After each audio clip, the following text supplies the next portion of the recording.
Okay, good morning, gentlemen.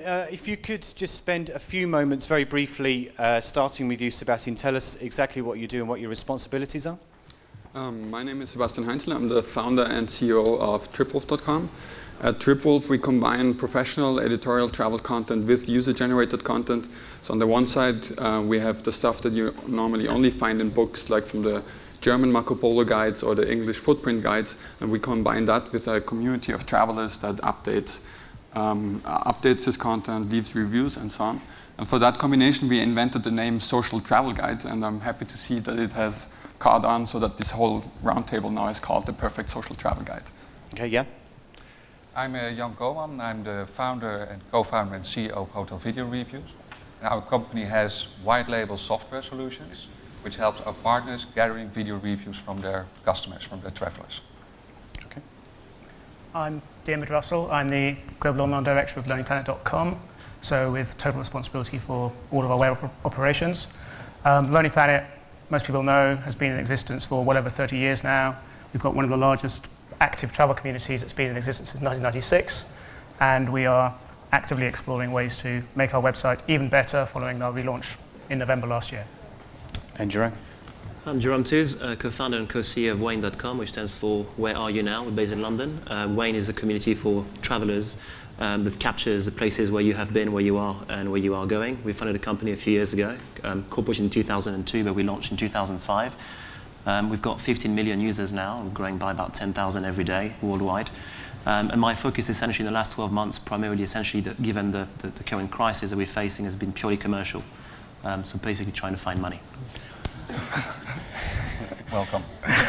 Okay, so let's set some context here. A question for all of you, first of all. Has the economic climate added more pressure on travel companies and those like yourself to ensure that their user-generated content can lead directly to some form of lead generation?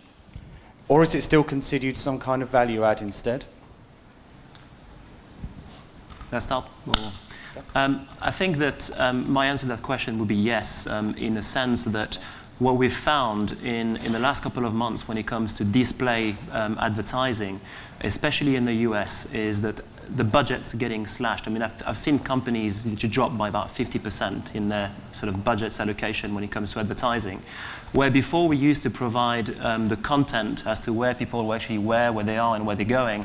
That was actually the information that was provided to advertisers for them to actually target the specific users.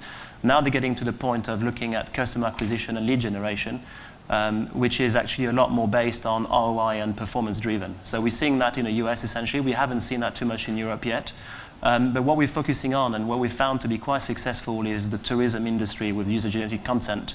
One thing which I found quite interesting is if you look at companies in the travel space, especially, imagine a typical, TUI or an Expedia or whoever they are, the way they look at performance and advertising is going to be very ROI driven, and rightly so from a commercial perspective. So you're going to allocate a budget and it will say, at the end of the day, how many more flights or how many hotels have you actually sold?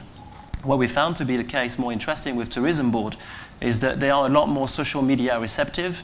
They're government backed. Even in the case of a crisis, if anything, they have to invest to promote their regions and cities or country, whichever sort of regions they are actually based at. And the way they're going to measure the effectiveness of the campaign is going to differ greatly from a more commercially based organization. So we found that the user-generated content for them is to be actually quite the key of their sort of advertising strategy. Okay. I agree with Jerome on that.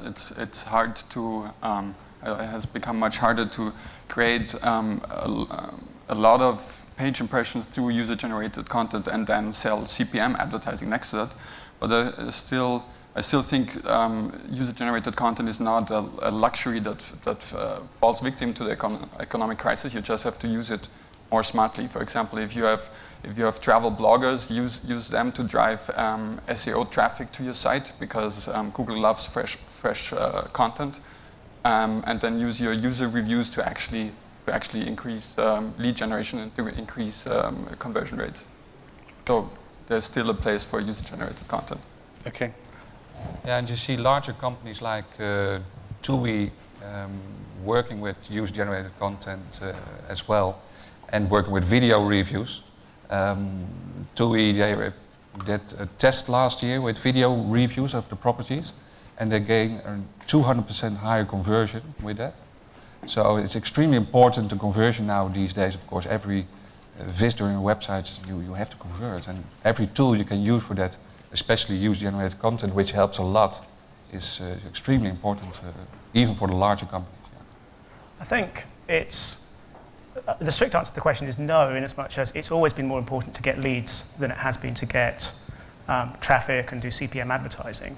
I think the challenge is that if you have an active community or an active website that's already doing something, then how do you get those people and suddenly get them to change their behavior to produce content against which you can generate leads without alienating them all? And I think that is, a major challenge. So, you have to find the balance between nurturing a community and getting contributions that are interesting for people to read and that they, want to act on, and then find ways to gradually morph that towards perhaps more commercial activity that generates sales for hotels and airlines and the like. Yeah, but many companies were very closed and they wanted to do everything by themselves. And now you see that they're starting to use their own audience, their travelers, to help to get a conversion higher. That's a shift is going on. We notice at least very much. No, I mean, you need to do that. One of the things is, particularly for perhaps this is my bias coming from the Learning Planet perspective, we have a large active community who do their thing. You can't suddenly say, hey, you guys who've up to date been doing this, we'd now like to get you to do something else, such as generate hotel reviews, because we think that's going to be more effective at driving sales. You can do that over time, but you don't want to alienate those people because they're absolutely key to your future content strategy.